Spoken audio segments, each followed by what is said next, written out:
NIT-കളിലും IIT-കളിലും പഠിക്കുന്ന വിദ്യാർത്ഥികൾ പറയുന്നത് അവർക്കിനി അടുത്ത ലക്ഷ്യമായി അവർ കരുതുന്നത് IIM-കളിൽ നിന്നും ഏറ്റവും മികച്ച IIM-കളിൽ നിന്നും ഒരു MBA ഡിഗ്രി കരസ്ഥമാക്കുക എന്നുള്ളതാണ്. ഇപ്പോഴിതാ +2 വിദ്യാർത്ഥികൾക്കും IIM-ൽ നേരിട്ട് അഡ്മിഷൻ എടുക്കാൻ പറ്റുന്ന ഒരു സാഹചര്യങ്ങൾ പല IIM-കൾ ഇത് ആരംഭിച്ചിരിക്കുകയാണ്. ഏറ്റവും മികച്ച മാനേജ്മെൻറ്റ് ഇൻസ്റ്റിറ്റ്യൂട്ടുകളാണ് IIM എന്നതിൽ ഇന്ന് ഒരു സംശയവുമില്ല. എന്തൊക്കെയാണ് +2 വിദ്യാർത്ഥികൾക്ക് പഠിക്കാൻ പറ്റുന്ന IIM-ലെ വിവിധ പ്രോഗ്രാമുകൾ എന്നതിനെക്കുറിച്ചാണ് ജോബി സാർ ഇന്ന് വളരെ ഡീറ്റെയിൽ ആയിട്ട് നമ്മോട് സംസാരിക്കുന്നത്. ജോബി സാർ, സ്നേഹപൂർവ്വം സ്വാഗതം. സാർ, ഞാൻ ആദ്യമേ ചോദിക്കാൻ ആഗ്രഹിക്കുന്നത് IIM എന്ന് കേൾക്കുമ്പോൾ വിദ്യാർത്ഥികൾ ഏറ്റവും കൂടുതൽ പ്രാധാന്യം നൽകുന്നത് ഡിഗ്രികൾക്ക് ശേഷമുള്ള CAT എക്സാം വഴിയുള്ള MBA പ്രോഗ്രാം തന്നെയാണ്. എന്താണ് ശരിക്കും +2വിന് ശേഷമുള്ള ഈ IIM-ലെ പ്രോഗ്രാമുകളുമായിട്ട് താരതമ്യം ചെയ്യുമ്പം ഇവ തമ്മിലുള്ള പ്രധാനപ്പെട്ട വ്യത്യാസങ്ങൾ എന്തൊക്കെയാണ്? നമ്മൾ ഇത് പറയുകയാണെങ്കിൽ ഒരു ഗ്ലോബൽ ട്രെൻഡ് ആണെന്ന് നമുക്ക് പറയാം. കാരണം വിദേശരാജ്യങ്ങളിലൊക്കെ ക്യാച്ച് ദ യങ് എന്നുള്ള അവരെ ഒരു മോൾഡിങ് ആവശ്യമായിട്ട് വരുന്നുണ്ട്. അതായത് ഒരു ടെക്നിക്കൽ നോളജൊക്കെ കിട്ടിയതിന് ശേഷം ഇപ്പോൾ IIT-കളിൽ നിന്ന് അടുത്ത ഒരു ലെവലായിട്ട് കുട്ടികൾ CAT-നൊക്കെ ശേഷം IIM-കളിലേക്ക് പോകുന്ന രീതിയാണ് നമ്മൾ പൊതുവെ ഇന്ത്യയിൽ കണ്ടുകൊണ്ടിരുന്നത്. പക്ഷേ അത് മറ്റു പല രാജ്യങ്ങളിലും അതിന് മുമ്പ് തന്നെ, അതായത് +2 കഴിയുമ്പം തന്നെ അവരുടെ പാത്ത് ക്ലിയറാക്കി കഴിയുമ്പം തന്നെ അവർക്ക് മാനേജ്മെൻറ്റ് പ്രൊഫഷനാണ് താല്പര്യമെങ്കിൽ അങ്ങോട്ടേക്ക് പോകാനുള്ള അവസരങ്ങളും അവസ്ഥകളും മിക്കവാറും രാജ്യങ്ങൾ ഒരുക്കി കൊടുക്കുന്നുണ്ട്. അപ്പോൾ അതിന് ചുവട് പിടിച്ചാണ് നമ്മളും ഇപ്പോൾ ആരംഭിച്ചിരിക്കുകയാണ്. ആദ്യം IPM പ്രോഗ്രാമുകളെ ഉണ്ടായിരുന്നുള്ളൂ, ഇൻ്റഗ്രേറ്റഡ് പ്രോഗ്രാം ഇൻ മാനേജ്മെൻറ്റ്. ഇപ്പോൾ 4 ഇയർ NEP 2020 വന്നതോടുകൂടി 4 ഇയർ BS പ്രോഗ്രാമുകൾ, അതുപോലെ തന്നെ BMS പ്രോഗ്രാമുകൾ, അങ്ങനെ പല പ്രോഗ്രാമുകൾ ആരംഭിച്ച റീസെൻ്റായിട്ട് ഈ കഴിഞ്ഞ വർഷങ്ങളിലാണ്. ഇപ്പോൾ ഈ വർഷം ആരംഭിക്കുന്നത്, കഴിഞ്ഞ വർഷങ്ങളാണ് ഏറ്റവും കൂടുതലായിട്ട് ആരംഭിച്ച് കാണുന്നത്. അപ്പോൾ ഇതൊരു ട്രെൻഡിൻ്റെ, ഗ്ലോബൽ ട്രെൻഡിൻ്റെ ഭാഗമാണ്. അതിനെ വളരെ പോസിറ്റീവായിട്ട് തന്നെ നമ്മൾ കാണണം. അങ്ങനെ പറയാൻ കാരണം, അപ്പോൾ IIT-കളിലാണെങ്കിൽ നമ്മൾ നോക്കിക്കഴിഞ്ഞാൽ ഒരു 20% മുകളിൽ പലപ്പോഴും ടോപ്പ് IIT-കളിലാണെങ്കിലും പ്ലേസ്മെൻറ്റ് വരുന്ന ഫിൻടെക് കമ്പനി, ഫിനാൻസ് സെക്ടറിലേക്കാണ്. ഫിനാൻസും കൺസൾട്ടിങ്ങുമാണ് ഏറ്റവും കൂടുതൽ പ്ലേസ്മെൻറ്റുകൾ ഇപ്പോൾ കാണുന്നത്. അപ്പോൾ ആ ഒരു മേഖലയ്ക്ക് ഉള്ള ഒരു പ്രാധാന്യം കണക്കിലെടുത്ത് ആ ഒരു ആപ്റ്റിറ്റ്യൂഡുള്ള കുട്ടികളെ ആ ഒരു മേഖലയിലേക്ക് നേരത്തെ തന്നെ ഒരു 3-4 വർഷത്തെ ഒരു ഗ്യാപ്പോടെ വരുന്നുണ്ട്.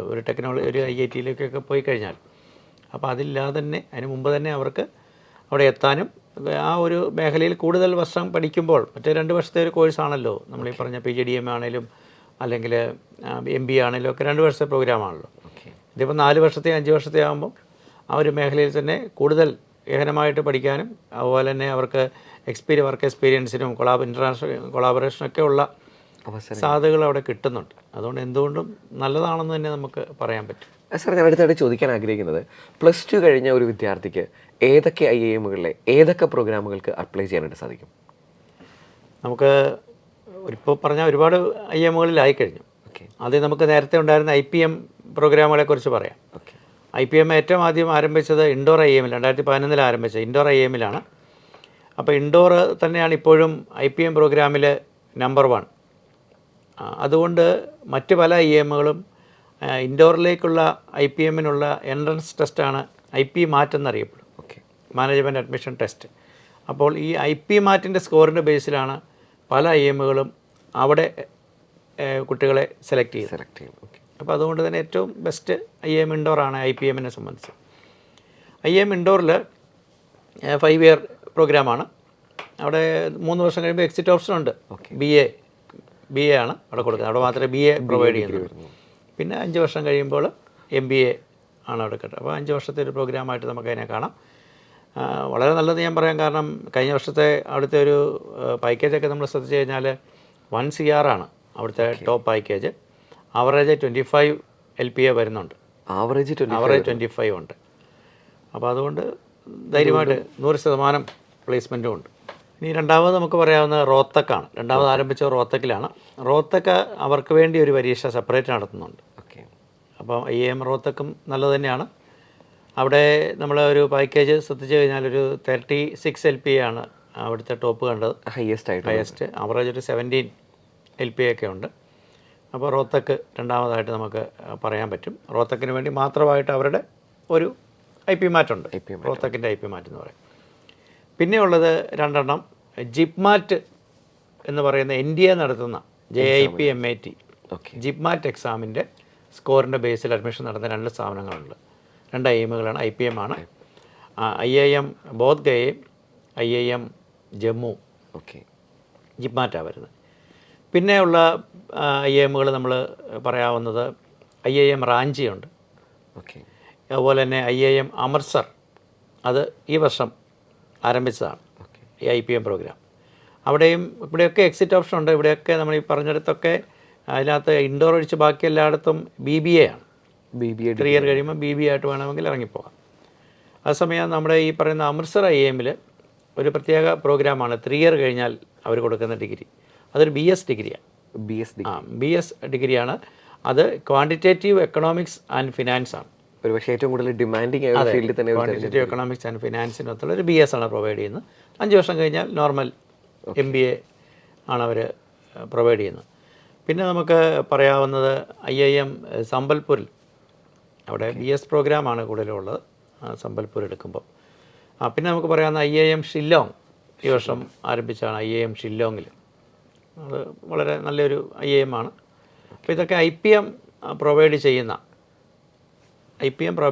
IIMകളാണ്. ഇനി നമ്മൾ 4 ഇയർ പ്രോഗ്രാമുകളുള്ള IIMകളുണ്ട്. 4 ഇയർ എന്ന് പറയുമ്പോൾ അത് ചിലയിടത്ത് BS ആണ്, ചിലയിടത്ത് bachelor of management studies BMS ആണ്. BS പ്രൊവൈഡ് ചെയ്യുന്നത് ഏറ്റവും ഫേമസ് ആയിട്ടുള്ളത് നമ്മുടെ ബാംഗ്ലൂർ IIM ആണ്. ബാംഗ്ലൂർ IIM പറഞ്ഞാൽ 3 പ്രോഗ്രാമുണ്ട്. ഒന്ന് ഓൺലൈൻ പ്രോഗ്രാമാണ്. ഓൺലൈൻ പ്രോഗ്രാമുണ്ട്. 3 വർഷത്തെ ഓൺലൈൻ പ്രോഗ്രാമുണ്ട്. അവരുടെ 4 വർഷത്തെ BS ഇക്കണോമിക്സ്, അതിനകത്ത് മൈനറായിട്ട് ഡാറ്റ സയൻസ് വരും. അതുപോലെ തന്നെ BS ഡാറ്റ സയൻസ് ഉണ്ട്, അതിനകത്ത് മൈനറായിട്ട് ഇക്കണോമിക്സ് വരും. 40 സീറ്റ് വീതം 2 പ്രോഗ്രാമിനും ഉണ്ട്. ഏകദേശം ഒരു 8.5 lakhs പെർ ആനം ഫീസും ഹോസ്റ്റൽ ഫീയും കൂടെ വരും. അത്രയും വരുന്നുണ്ട്. 8.5 ഏതായാലും ഉണ്ടാവും. അതാണ് ഒരു ഫീസ് സ്ട്രക്ചർ അവർ പറയുന്നത്. ഇതിൻ്റെ അഡ്മിഷൻ അവർ നടത്തുന്ന അവരുടെ തന്നെ ഒരു എൻട്രൻസ് എക്സാമാണ്. അതിൻ്റെ ഏകദേശം ഡേറ്റുകളായി. November 20 last application date. December 13 അവരുടെ ടെസ്റ്റ് നടക്കും. അപ്പോൾ അത് താല്പര്യമുള്ള കുട്ടികളിപ്പം അപ്ലൈ ചെയ്യേണ്ട ഒരു സമയമാണ് ബാംഗ്ലൂർ IIMനെ സംബന്ധിച്ച്. പിന്നെ അവരുടെ ഓൺലൈൻ പ്രോഗ്രാം ഞാൻ പറഞ്ഞു, അത് ഡിജിറ്റൽ ബിസിനസ് ആൻഡ് ഓൺട്രപ്രണർഷിപ്പാണ്. ഡിജിറ്റൽ ബിസിനസ് ആൻഡ് ഓൺട്രപ്രണർഷിപ്പ് വരുന്നു. അപ്പോൾ അവിടെ അവർ പല മോഡ് അഡ്മിഷനുണ്ട്. ഒന്ന് അവരുടെ എൻട്രൻസ് ടെസ്റ്റ് ചെയ്ത് എടുക്കുന്നുണ്ട്. മറ്റൊരു മോഡ് അവർ CUET പറയുന്നുണ്ട്. വേറൊന്ന് JEE മെയിൻ. ഈ പല മോഡുകൾ അവർ സെലക്ട് ചെയ്യുന്നുണ്ട്. ആദ്യത്തെ 2 എക്കണോമിക്സിനും ഡാറ്റ സയൻസിനും മാത്സ് കമ്പൽസറിയാണ്. +2 60% സ്കോർ മാത്സിന് വേണം. 3ാമത്തെ ഓൺലൈൻ പ്രോഗ്രാമിന് മാത്സ് കമ്പൽസറി അല്ല. ഓൺലൈൻ പ്രോഗ്രാമിന് 3 ഇയർ പ്രോഗ്രാമാണ്. അത് ആകപ്പാടെ 4.5 ലക്ഷം രൂപയെ ഫീസ് വരുന്നുള്ളൂ. സാർ, ഇപ്പം ഒരു സംശയം വരുന്നത്, അതായത് IIMകൾ തിരഞ്ഞെടുക്കുന്ന വിദ്യാർത്ഥികൾ ഏറ്റവും കൂടുതൽ ഇമ്പോർട്ടൻസ് കൊടുക്കുന്ന ക്യാമ്പസും ക്യാമ്പസ് ലൈഫും ആ ഒരു അറ്റ്മോസ്ഫിയറും. അപ്പോൾ ഇങ്ങനൊരു ഓൺലൈൻ പ്രോഗ്രാം അവർ സ്റ്റാർട്ട് ചെയ്യുമ്പോൾ അതിന് എത്രമാത്രം പ്രാധാന്യമുണ്ട്? അത് നമ്മൾ കമ്പയറബിൾ അല്ല. നമ്മുടെ റെസിഡൻഷ്യലുമായിട്ട് നോക്കുമ്പോൾ ഒരു കമ്പയറബിൾ പ്രോഗ്രാം അല്ല. എങ്കിലും താല്പര്യം ഉണ്ടെങ്കിൽ ആ ഒരു മേഖലയെക്കുറിച്ച് കൂടുതൽ അറിയാനും, പിന്നെ അവർ ഒരു റിസർച്ച് മൈൻഡ് സെറ്റൊക്കെ ഉള്ള ഒരു ഡിഗ്രി പ്രോഗ്രാമാണിത് പ്രൊവൈഡ് ചെയ്യുന്നത്.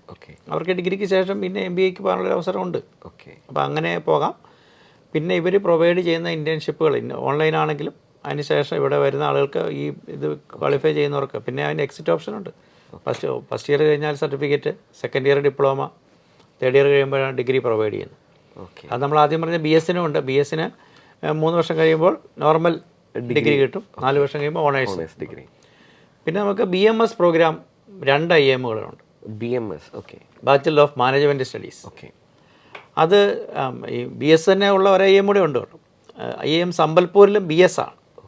സംബൽപൂരിലും BS ആണ്. BS അവിടെ 2 BS പ്രോഗ്രാമുകളുണ്ട് സംബൽപൂരിൽ. ഒരു BS അവർ പ്രൊവൈഡ് ചെയ്യുന്നത് മാനേജ്മെൻറ്റ് ആൻഡ് പബ്ലിക് പോളിസിയാണ്. Management and public policy. അതിന് അവരുടെ അഡ്മിഷൻ പ്രോസസ്സിൽ അവരതിൻ്റെ എലിജിബിലിറ്റി +2 എന്ന് പറയുന്നുള്ളൂ. 70% മാർക്ക് വേണം +2-ന്. പക്ഷേ CUET സ്കോറിൻ്റെ ബേസിലാണ് അഡ്മിഷൻ. CUET സ്കോറാണ് അഡ്മിഷനായിട്ട് എടുക്കുന്നത്. പിന്നെ നമുക്ക് 2ാമത്തെ പ്രോഗ്രാമായിട്ട് അവിടെ കാണുന്നത് അതും BS തന്നെ, BS data science and AI. Data science and AI 4 year programme തന്നെയാണ്. ഇവിടെ അഡ്മിഷൻ JEE മെയിൻ സ്കോർ ബേസിലാണ്. ഒരു മോഡേ ഉള്ളൂ, JEE മെയിൻ സ്കോർ മാത്രം. ശരിക്കും പറഞ്ഞാൽ JEE മെയിൻ എന്ന് പറയുന്ന ഒരു എഞ്ചിനീയറിംഗ് എക്സാമിലേക്കുള്ളതാണെങ്കിലും ഈ പറയുന്ന ഒരു IAM പോലും അത് തിരഞ്ഞെടുക്കുന്നു എന്നുള്ളതൊരു എടുക്കുന്നുണ്ട്. അതൊരു ഇനിയിപ്പം കൂടുതൽ സ്ഥാപനങ്ങൾ പ്രോഗ്രാമുകളിലേക്കൊക്കെ JEE തന്നെ ഒരു സ്റ്റാൻഡേർഡ് എക്സാമായിട്ട് പരിഗണിക്കാൻ സാധ്യതകളുണ്ട് എന്ന് നമുക്ക് പറയാൻ പറ്റും. അപ്പോൾ സംബൽപൂരിൽ ഈ 2 പ്രോഗ്രാമുകളുണ്ട്. പിന്നെയാണ് BMS 2 IAMകളിലുള്ളത്. ഒന്ന് നമ്മുടെ സിർമൗർ എന്ന് പറയുമ്പം ഹിമാചലാണ്. സംബൽപൂർ ഒഡീഷയാണ്, സിർമൗർ ഹിമാചലാണ്. അപ്പോൾ ഈ സിർമൗറിൽ ഉള്ളത് BMS bachelor of management studies എന്ന് പറയുന്ന ഒരു പ്രോഗ്രാമാണ് അവിടെ ഉള്ളത്. ഇവർ IPMAT സ്കോറിൻ്റെ ബേസിൽ അഡ്മിഷൻ, അതായത് ഇൻഡോർ IAMലേക്കുള്ള ആ ഒരു എക്സാം നേരത്തെ പറഞ്ഞിരുന്നു. അത് പലരും അതെടുക്കുന്നുണ്ട്, ആ സ്കോർ കൺസിഡർ ചെയ്യുന്നുണ്ട്. അതാണ് ഇവിടുത്തെ ഈ 4 ഇയർ, മറ്റേത് IPM-ന് വേണ്ടിയാണ് പറഞ്ഞത്. ഇത് 4 ഇയറിന് ഇവരെടുക്കുന്നത് ഈ IPMAT സ്കോറാണ്. പിന്നെയുള്ളത് നമ്മുടെ കോഴിക്കോട് IAM-ലാണ് ഈ BMS ഉള്ളത്, ബാച്ചലർ ഓഫ് മാനേജ്മെൻറ്റ് സ്റ്റഡീസ്. പക്ഷേ ഈ പ്രോഗ്രാം നടക്കുന്ന കോഴിക്കോടല്ല, അവരുടെ സാറ്റലൈറ്റ് ക്യാമ്പസ് എറണാകുളം കൊച്ചി ക്യാമ്പസിലാണ് നടക്കുന്നത്. അത് 25-ൽ ആരംഭിച്ചു. അവിടെ 3 മോഡ് അഡ്മിഷൻ പറയുന്നുണ്ട്. ഒന്ന് അവരുടെ എൻട്രൻസ് ടെസ്റ്റ് തന്നെ, രണ്ടാമത്തേത് JEE മെയിൻ, അവിടെയും JEE മെയിൻ വരുന്നുണ്ട്. പിന്നെ സാറ്റ് അല്ലെങ്കിൽ ആക്ട് ACT SIT സ്കോറിൻ്റെ ബേസിലും കുറച്ച് കുട്ടികൾക്ക് അഡ്മിഷൻ കൊടുക്കുന്നുണ്ട്. അവിടെ പെർ ഇയർ 7 lakhs ആണ് ഫീസ് വരുന്നത്. ആ ഒരു രീതിയിലാണ് ഫീസ് സ്ട്രക്ചർ ഉള്ളത്. അപ്പോൾ ഇത്രയാണ് നമുക്കവിടെ നോർമലി IAMകളിൽ നിലവിലുള്ള IPM, BS ആൻഡ് BMS പ്രോഗ്രാമുകൾ നമുക്ക് പറയാം. അതിനകത്ത് ഇപ്പോൾ റീസെൻ്റായിട്ട് ഇപ്പോൾ നമ്മൾ അപ്ലൈ ചെയ്യേണ്ടതായിട്ട് വരുന്നത് ബാംഗ്ലൂരാണ് ഏറ്റവും പ്രധാനപ്പെട്ട IAM ആണ്. നമ്മുടെ ഇന്ത്യയിലെ രണ്ടാമത്തെ, ഒന്ന് അഹമ്മദാബാദാണ്, രണ്ടാമത്തെ IAM ആണ്. അവർ പുതുതായിട്ട് തുടങ്ങുന്ന പ്രോഗ്രാമാണ്. അപ്പോൾ ഫാക്കൽറ്റീസൊക്കെ വളരെ സീരിയസ് ആയിട്ട് തന്നെ ശ്രദ്ധിക്കും. നല്ലൊരു അവസരമാണ്. അതുകൊണ്ട് നവംബർ 20 വരെ ഡേറ്റ് ഉള്ളൂ. അപ്പോൾ അത് കുട്ടികളത് യൂട്ടിലൈസ് ചെയ്യണമെന്ന് തന്നെ നമുക്ക് പറയാം. ഈ ഒരു എക്സാമുകൾക്കൊക്കെ എന്തൊക്കെയാകാം ചോദിക്കപ്പെടാനുള്ള സാധ്യതകൾ, അല്ലെങ്കിൽ ഏതൊക്കെ സിലബസ് ആണ് വിദ്യാർത്ഥികൾ കവർ ചെയ്യപ്പെടേണ്ടത് ഇങ്ങനൊരു എക്സാമിന്? നമ്മൾ സിലബസ് എന്ന് നമുക്ക് പറയത്തില്ല, +2-ൻ്റെ ഒരു സിലബസ് എന്നൊന്നും നമുക്ക് പറയത്തില്ല. പക്ഷെ നമുക്ക് ഇതിനകത്ത് വരുന്നത് നമുക്ക് പ്രധാനമായിട്ടുള്ള logical reasoning, quantitative aptitude, data interpretation, verbal, ഇങ്ങനെയുള്ള കാര്യങ്ങളാണ് കൂടുതലും പറയുന്നത്. പിന്നെ പേഴ്സണൽ ഇൻ്റർവ്യൂ തീർച്ചയായിട്ടും ഉണ്ടാവും. അതിനുശേഷം പിന്നെ ചില IAMകൾ റിട്ടൺ ആപ്റ്റിറ്റ്യൂഡ് ടെസ്റ്റ് കൂടെ എടുക്കാറുണ്ട്. സാർ, അതായത് ഒരു വിദ്യാർത്ഥി ഒരു IAM ആണ്, അല്ലെങ്കിൽ ഈ പറഞ്ഞൊരു മാനേജ്മെൻറ്റ് ഫീൽഡിലേക്ക് വരാനായിട്ട് തീരുമാനിച്ചിരിക്കുകയാണ്, എക്സാമുകൾ എഴുതാനായിട്ടൊക്കെ റെഡി ആയിക്കൊണ്ടിരിക്കുന്നു. ഏതാണ് ഏറ്റവും നല്ല ഒരു, അതായത് ഈ ഒരു +2 വിദ്യാർത്ഥികൾക്ക് അപ്ലൈ ചെയ്യാവുന്നതിൽ, അഡ്മിഷൻ കിട്ടുന്നതിൽ ഏറ്റവും ടോപ്പ് ആ ഒരു ഓർഡർ ഒന്ന് എക്സ്പ്ലെയിൻ ചെയ്യാം? നമ്മൾ IAMകളുടെ ഓർഡർ പറഞ്ഞാൽ പോരാ, കാരണം ഇത് മറ്റു പല പ്രോഗ്രാമുകളാണല്ലോ. പുതുതായിട്ട് തുടങ്ങിയതുണ്ട്, പഴയതുണ്ട്. അപ്പം നമുക്ക് ഒന്ന് IAM ഇൻഡോർ തന്നെ കൊടുക്കാം. IAM ബാംഗ്ലൂരിന് മുകളിൽ വേണമെങ്കിൽ, ഈ ഒരു ബാംഗ്ലൂർ തുടങ്ങുന്നതേ ഉള്ളൂ, അതുകൊണ്ട് ഇപ്പോൾ ഇൻഡോറിലെ പ്രോഗ്രാം തന്നെ എടുക്കാം. പിന്നീട് ഒരു പക്ഷേ നമുക്ക് ബാംഗ്ലൂർ രണ്ടാമത്തെ സ്ഥാനത്ത് IAM ബാംഗ്ലൂർ, അവരുടെ തുടങ്ങുന്നേ ഉള്ളൂ. എന്നാലും ബാംഗ്ലൂരിൻ്റെ അങ്ങനെയൊക്കെ വെച്ച് നമുക്ക് IAM ബാംഗ്ലൂരിലെ വേണം പറയാം. പിന്നെ ഉള്ളത് IAMകൾ വെച്ച് നോക്കുമ്പോൾ പിന്നെ കോഴിക്കോടാണ് വരുന്നത്. പക്ഷേ പ്രോഗ്രാം കൊച്ചി ക്യാമ്പസിലാണ് എന്നുള്ള ഒരു പുതുതായിട്ട് തുടങ്ങിയതേ ഉള്ളൂ. അങ്ങനെ ഒരു കുറവൊക്കെ അതിനകത്ത് നമുക്ക് ഉണ്ട്. പിന്നെയുള്ളത് റോത്തക്ക് റാഞ്ചിയൊക്കെ ഏകദേശം ഒരുപോലെ, ഷില്ലോങ് വരുമ്പം അതിന് താഴെ ബേബി IAMകളാണ് ബാക്കി നമ്മൾ ഈ പറയുന്നതെല്ലാം. അപ്പോൾ അവർ പുതിയ പ്രോഗ്രാമുകൾ തുടങ്ങുന്നു. അവർക്ക് കൂടുതൽ ഇൻഫ്രാസ്ട്രക്ചറൊക്കെ ഉണ്ടാകുന്നതനുസരിച്ച് പുതിയ പ്രോഗ്രാമുകൾ തുടങ്ങി അവർ ആ രീതിയിൽ ഉയർന്നു വരാനുള്ള ഒരു ശ്രമമാണ് അവരുടെ ഭാഗത്തുനിന്ന് ഉണ്ടാകുന്നത്. ഇങ്ങനെയൊക്കെ നമുക്കത് പറയാൻ പറ്റുന്നത്. ഈ പലയിടത്തും പ്രോഗ്രാമുകൾ സ്റ്റാർട്ട് ചെയ്യുന്നേ ഉള്ളൂ. അപ്പോൾ ഈ പ്രോഗ്രാമിനെ വെച്ചുകൊണ്ട് നമുക്ക് വിലയിരുത്താൻ സാധിക്കത്തില്ല. പക്ഷേ ഇൻഡോർ IAMൽ നിലവിൽ വളരെ നന്നായിട്ട് പോകുന്നു. ഓരോ വർഷവും പ്ലേസ്മെൻറ്റ് കാര്യത്തിലൊക്കെ കൂടുതൽ ബെറ്റർ ആയിട്ടാണ് പ്രോഗ്രാം നടക്കുന്നതാണ് കാണുന്നത്. സാർ, അപ്പോൾ ഒരു ഫീസിൻ്റെ ഒരു സ്ട്രക്ചർ എങ്ങനെയാണ്? സാധാരണയിൽ IAM ഏറ്റവും കൂടുതൽ ഫീസുള്ള ഇൻസ്റ്റിറ്റ്യൂട്ടുകളാണ്. IIT വെച്ച് നോക്കുകയാണെങ്കിൽ പോലും എങ്ങനെയാണ് ഇവിടുത്തെ ഒരു ഫീസിൻ്റെ ഒരു സ്ട്രക്ചർ വരുന്നത്? ഫീസ് നമ്മൾ ഏകദേശം സൂചിപ്പിച്ചായിരുന്നു. ബാംഗ്ലൂർ 8.5 lakhs പെർ ഇയർ വരുന്നുണ്ട്. നമ്മുടെ കോഴിക്കോട് BMS ആണെങ്കിൽ പോലും 7 lakhs വരുന്നുണ്ട്. മറ്റ് IAMകൾ അതിനോട് ചേർന്ന് ഒരു IPMAT എക്സാം നടത്തുന്ന രീതിയാണല്ലോ. IAM ഇൻഡോർ ഒക്കെ ആണെങ്കിലോ? IAM ഇൻഡോർ ആണെങ്കിൽ നമുക്ക് അവസാനത്തെ 2 വർഷം അല്പം ഫീസ് കൂടുതലുണ്ട്. എങ്കിലും അതിന് മുമ്പുള്ള വർഷങ്ങൾ 6.5 ആ ഒരു റേഞ്ച്, ചെറിയ വ്യത്യാസങ്ങളേ ഉള്ളൂ. ഒരു 6 മുതൽ 8 വരെ എന്നുള്ള രീതിയിൽ നമുക്ക് ഏകദേശം ഒന്ന് പറയാൻ സാധിക്കും. ഉണ്ടാവും. റോത്തക്കാണെങ്കിലും ആ ഒരു റേഞ്ച് തന്നെയാണ് കാണുന്നത്. ഓക്കെ സാർ, സാധാരണ ഇതിലൊരു MBA പോകുമ്പോഴത്തേനും പ്രത്യേകിച്ചും IIMകളിലൊക്കെ ആണെങ്കിൽ ബാങ്കുകാരൊന്നും ലോൺ കൊടുക്കുന്നതിന് ഒരു മടിയും വിചാരിക്കാറില്ല. പക്ഷേ ഇങ്ങനെ പുതിയൊരു ജനറേഷൻ കോഴ്സാണ്, ഡിഗ്രി കഴിഞ്ഞിട്ടുള്ളതാണ്, ഈ ലോൺ കിട്ടാനോ കാര്യങ്ങൾക്കോ എന്തെങ്കിലും ബുദ്ധിമുട്ടുണ്ടാകാൻ സാധ്യതയുണ്ടോ? ഒരു ബുദ്ധിമുട്ടും വരാൻ സാധ്യതയില്ല.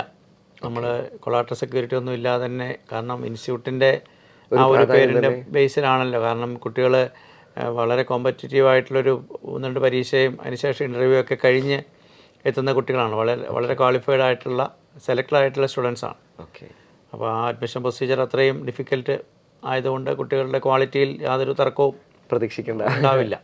അതുകൊണ്ട് തന്നെ വളരെ ഈസി ആയിട്ട് ലോൺ കിട്ടാനുള്ള സാധ്യതയുണ്ട്. പിന്നെ എല്ലാ റിസർവേഷൻസും IIMകളിലൊക്കെ ബാധകമാണ്. ഒത്തിരി വിദ്യാർത്ഥികൾ സ്വപ്നം കാണുന്ന ഒരു ഫീൽഡാണ് മാനേജ്മെൻറ്റ് ഫീൽഡ് എന്ന് പറയുന്നത്. പക്ഷേ പലപ്പോഴും വിദ്യാർത്ഥികൾ ഒരു നല്ലൊരു പ്രീമിയം ഇൻസ്റ്റിറ്റ്യൂട്ടിൽ ഡിഗ്രിയൊക്കെ പഠിച്ചതിനു ശേഷമാണ്, 1-2 വർഷത്തെ ജോലിയും ചെയ്തതിന് ശേഷമാണ് IIMകളിലേക്ക് MBA എന്നുള്ള സ്വപ്നവുമായിട്ട് കടന്നു വരുന്നത്. ആ ഒരു കാറ്റഗറി വിദ്യാർത്ഥികൾ ഒരു സൈഡിൽ നമ്മൾ നിർത്തുന്നു. രണ്ടാമതായിട്ട് +2 കഴിഞ്ഞ് നേരിട്ട് ഒരു ഗ്യാപ്പ് പോലും ഇല്ലാതെ ഏറ്റവും ഫ്രഷ് ആയിട്ട് ഈ ഒരു ഇൻഡസ്ട്രിയിലേക്ക്, ഈ ഒരു മാനേജ്മെൻറ്റ് സെക്ടറിലേക്ക് കടന്നു വരുന്നു. എന്തൊക്കെയാണ് ഈ 2 കാറ്റഗറിയും കമ്പയർ ചെയ്യുമ്പം ഏറ്റവും ബെനിഫിറ്റ് ഉണ്ടാകുന്ന ആർക്കാണ്? ഏതായിരിക്കും ഇനിയുള്ള കാലത്തിൻ്റെ ട്രെൻഡിനനുസരിച്ച് നല്ലത്? നമുക്ക് ഈ 2 വഴി വരുന്നതിനും അതിൻ്റേതായ ഗുണങ്ങളുമുണ്ട് കുറവുകളുമുണ്ടെന്ന് നമുക്ക് പറയാം. ഓക്കെ. ഇപ്പോഴേ ഒരു ഗ്രാജുവേഷനൊക്കെ ശേഷം വരുമ്പോൾ ഒരുപക്ഷെ അവരല്പം വർക്ക് എക്സ്പീരിയൻസൊക്കെ ചെയ്തതിന് ശേഷമായിരിക്കും, ഒരു 1 ഇയർ അല്ലെങ്കിൽ 2 ഇയറിനൊക്കെ ശേഷമായിരിക്കും MBA പ്രോഗ്രാം ചെയ്യാൻ വരുന്നത്. അപ്പോൾ അത് തീർച്ചയായിട്ടും നല്ലൊരു കാര്യമാണ്. കാരണം വിദേശ രാജ്യങ്ങളിലും അങ്ങനെയൊക്കെയാണ് ഉദ്ദേശിക്കുന്നത്. MBA പിന്നീടാണ് പലരും ചെയ്യുന്നത്. അപ്പോൾ ഒരു വർക്ക് എക്സ് ഉണ്ടെങ്കിൽ ആ വർക്ക് എക്സ് എടുത്തിട്ട് MBAക്ക് പോവുകയും അതൊരു ടോപ്പ് 5 IIMൽ കിട്ടുകയും ചെയ്താൽ അതാണ് ഏറ്റവും ബെസ്റ്റ് ഓപ്ഷൻ. ടോപ്പ് 5 തന്നെ കിട്ടണം. ടോപ്പ് 5 ആണെങ്കിൽ ബെസ്റ്റ് ഓപ്ഷൻ നമുക്ക് പറയാം. ഇനി അതല്ല, ഇങ്ങനെ ഈ ഒരു IPM വഴി പോകുമ്പോൾ ഇതൊരു 5 വർഷത്തെ പ്രോഗ്രാമാണല്ലോ. ഓക്കെ. അപ്പോൾ അതിനിടയ്ക്ക് ഇതുമായിട്ട് ബന്ധപ്പെട്ട പേപ്പേഴ്സൊക്കെ കുട്ടികൾ പഠിക്കുന്നു. അതോടൊപ്പം തന്നെ അങ്ങനെയുള്ള പല പ്രോഗ്രാമുകളിൽ അവർ പങ്കെടുക്കുന്നു. അവർ പല പ്രോഗ്രാം കണ്ടക്ട് ചെയ്യുന്നു, പല ഇവൻറ്റുകളിൽ അവർ പോകുന്നു. അപ്പം ഈ ഒരു മേഖലയിൽ തന്നെ അവർ ചെയ്യുമ്പോൾ അവർക്ക് ആ ഒരു മേഖലയിൽ നിലനിൽക്കാനുള്ള താല്പര്യമൊക്കെ കൂടുതലായിരിക്കും. അപ്പോൾ അതുമായി ബന്ധപ്പെട്ട കാര്യങ്ങൾ മാത്രം ചെയ്യുന്നതുകൊണ്ട് അവർക്ക് അതിന് അങ്ങനെ കിട്ടുന്ന തൊഴിലിൽ ഒരു പക്ഷേ അല്പം നന്നായിട്ടൊക്കെ പെർഫോം ചെയ്യാൻ സാധിച്ചെന്നും ഇരിക്കും. കാരണം ഇവർ നേരത്തെ തിരിച്ചറിയുന്നവരായതുകൊണ്ട്. അങ്ങനെയുള്ള കുട്ടികളാണ് ഇങ്ങോട്ട് വരുന്നതെങ്കിൽ +2 എത്തുമ്പോൾ മാനേജ്മെൻറ്റ് പ്രൊഫഷനാണ് എൻ്റെ പ്രൊഫഷൻ എന്ന് ഒരു തിരിച്ചറിവുണ്ടാകുന്ന കുട്ടിയാണ് വരുന്നതെങ്കിൽ ഓക്കെ. പിന്നെ ഇവിടെ ശ്രദ്ധിക്കേണ്ടത്, തിരഞ്ഞെടുക്കുന്ന IPM പല IPMകളും ബേബി IIMകളിലാണ് എന്നുള്ള ഒരു ലിമിറ്റേഷനുണ്ട്. അതൊരു ലിമിറ്റേഷനായിട്ട് തന്നെ പറയാം. അങ്ങനെ നോക്കുമ്പോൾ IIMകൾ ഏതായാലും നമ്മൾ അതിൻ്റെ ഒരു ഗ്രൂപ്പിംഗ് ഉണ്ട്. ABC എന്ന് പറയുന്ന, ഇപ്പോൾ അഹമ്മദാബാദുണ്ട്, ബാംഗ്ലൂരുണ്ട്, കൽക്കട്ടയുണ്ട്, കോഴിക്കോടുണ്ട്, ലക്നൗ ഉണ്ട്, ഇൻഡോർ. ഇതൊക്കെയാണ് ഏറ്റവും ടോപ്പ് മോസ്റ്റ് വരുന്ന IIMകൾ.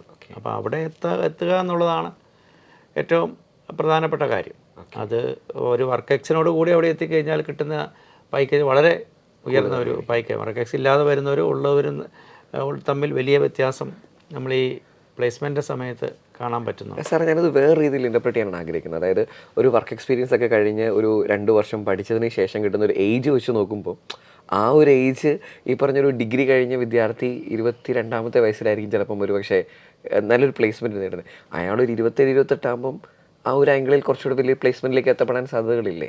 അങ്ങനെ കമ്പയർ ചെയ്യുവാണെങ്കിൽ +2 ശേഷം നമ്മൾ ചെറിയ പ്രായത്തിൽ വലിയൊരു പേയ്മെൻറ്റ് കുറച്ചുകൂടെ വലുതായി കഴിയുമ്പോൾ പക്ഷേ അതിനകത്തൊരു ഡിസിപ്ലിൻഡായിട്ട് കാര്യങ്ങൾ ചെയ്യാൻ പറ്റുന്ന തീർച്ചയായിട്ടും ഈ ഗ്രാജുവേഷൻ പ്ലസ് വർക്ക് എക്സ് അതിനുശേഷം അതിന് തന്നെയാണ് ഒരു പ്രയോറിറ്റി. സാർ, ഞാൻ ഈ ചോദിക്കാൻ ആഗ്രഹിക്കുന്നത് ഒരു വിദ്യാർത്ഥി എൻ്റെ അടുത്ത് ചോദിച്ച ഒരു ചോദ്യത്തിൻ്റെ അടിസ്ഥാനത്തിലാണ്. അദ്ദേഹം ഇങ്ങനെയാണ് പറഞ്ഞത്. അതായത് നമ്മളിപ്പോൾ ഒരു IIT ചെല്ലുന്നു, പഠിക്കുന്നു, കഷ്ടപ്പെട്ട് പിന്നെ ഒരു CAT എക്സാം എഴുതി ഇവിടെ അഡ്മിഷൻ നേടണം. ഇതിനേക്കാളും വളരെ ഈസി ആയിട്ട് നമുക്ക് ഈ പറഞ്ഞ IPM വഴിയോ അല്ലെങ്കിൽ ഈ പറയുന്ന IIMകളിൽ നേരിട്ട് അഡ്മിഷൻ നേടാം. ഒരു കാര്യം അത്. പിന്നെ രണ്ടാമത് ഫിനാൻഷ്യലി നോക്കുമ്പം അതാണോ, അതായത് ഒരു വലിയൊരു ഇൻസ്റ്റിറ്റ്യൂട്ടിലേക്ക് കഴിഞ്ഞതിന് ശേഷം പോകുന്നു, അതിനേക്കാളും കുറച്ചും കൂടെ ഫിനാൻഷ്യലി ബെറ്റർ ഈ രണ്ടാമത്തെ രീതിയാണോ? ഏതാണ് സാറിൻ്റെ അഭിപ്രായം? ഫിനാൻഷ്യലി ബെറ്റർ നമ്മളൊരു ഗ്രാജുവേഷൻ ചെയ്തിട്ട് വരുന്നതാണ് ഫിനാൻഷ്യലി ബെറ്റർ. കാരണം IIMകളിൽ പഠിക്കുമ്പോൾ അവരുടെ ഫീസ് സ്ട്രക്ചർ വളരെ ഉയർന്നു. 5 വർഷം ഫീസ് അടയ്ക്കണം. നമുക്കൊരു CUET എഴുതി ഒരു സെൻട്രൽ യൂണിവേഴ്സിറ്റിയിലാണ് ഡിഗ്രി ചെയ്യുന്നതെങ്കിൽ നമുക്കറിയാം വളരെ നോമിനലായിട്ടുള്ള ഫീസേ വരുന്നുള്ളൂ. അപ്പോൾ ആ ഒരു ആസ്പെക്റ്റിൽ വരുമ്പോൾ തീർച്ചയായിട്ടും ഡിഗ്രിക്ക് ശേഷം പോകുന്നതാണ് നല്ലത്. പിന്നെ ഈ എക്സാമിനെ സംബന്ധിച്ച് പറയുമ്പോൾ IP മാറ്റ് അത്ര ഈസി ഒന്നും അല്ല. ഇപ്പം ഇൻഡോറിലേക്കൊക്കെ കുട്ടികൾ നല്ല രീതിയിൽ ഫോക്കസ് ചെയ്ത് പ്രിപ്പയർ ചെയ്ത് പഠിക്കുന്നുണ്ട്. റിപ്പീറ്റ് ചെയ്യുന്ന സ്റ്റുഡൻസ് പോലും ഉണ്ട് IPM-ന് വേണ്ടി. അപ്പോൾ അങ്ങനെ ആ ഒരു രീതിയിൽ കാര്യങ്ങളായിട്ടുണ്ട്. അപ്പോൾ അതിനെ നമ്മൾ കുറച്ച് കാണണ്ട. ക്യാറ്റ് എഴുതുമ്പോൾ നമുക്ക് അതിനുള്ള ഒരു ബെനിഫിറ്റ്, ഒരുപാട് ഇൻസ്റ്റിറ്റ്യൂഷൻസ് ഉണ്ട് ക്യാറ്റ് വഴി അഡ്മിഷൻ. ഇപ്പം IIM-കളിൽ നമുക്കറിയാം സീറ്റുകൾ നല്ലപോലെ ഉണ്ട്. സീറ്റുകളുടെ എണ്ണം 150-200 ആ ഒരു റേഞ്ചിലാണ് എല്ലായിടത്തും വരുന്നത്. സീറ്റുകളുള്ളതുകൊണ്ട് ഒരുപാട് സ്ഥാപനങ്ങൾ, ഒരുപാട് ഇൻസ്റ്റിറ്റ്യൂഷൻസ് ഉള്ളതുകൊണ്ട് നമുക്ക് ഈ ക്യാറ്റ് ബേസിൽ എടുക്കുന്നുണ്ട്. അതുകൊണ്ട് നമുക്ക് അവിടെയും സാധ്യതയുണ്ട്. ഇത് നമുക്ക് IPM നമുക്കറിയാം വളരെ കുറച്ച് IIM-കൾ, അതിനകത്ത് ബെസ്റ്റ് IIM-കൾ കുറവാണ്. അപ്പോൾ IPM-ഉം എല്ലാം രണ്ടും കൂടെ പരിഗണിച്ചുകൊണ്ട് എടുക്കുക എന്നുള്ളത് പറയത്തുള്ളൂ. IIM-കളെക്കുറിച്ചും അവിടെ +2-ന് ശേഷം പഠിക്കാവുന്ന വിവിധ പ്രോഗ്രാമുകളെക്കുറിച്ചും ജോബി സാർ വളരെ വ്യക്തമായി നമ്മോട് പറഞ്ഞു തന്നിട്ടുണ്ട്. വിദ്യാർത്ഥികൾക്കും മാതാപിതാക്കൾക്കുമൊക്കെ ഇതൊരു വലിയൊരു അവസരമാണെന്നുള്ള തിരിച്ചറിവ് നിങ്ങൾക്ക് ലഭിച്ചു എന്ന് ഞങ്ങൾക്ക് ഉറപ്പുണ്ട്. ജോബി സാർ, ഈ ഒരു സെക്ഷൻ വളരെ യൂസ്ഫുൾ ആയിരുന്നു. പ്രത്യേകിച്ചും വിദ്യാർത്ഥികൾക്ക് ഒത്തിരി ഇഷ്ടപ്പെട്ട് കാണും എന്ന് ഞങ്ങൾക്ക് ഉറപ്പുണ്ട്. Thank you sir. Thank you very much. Brilliant Study Center, India's #1 coaching center for NEET and JEE.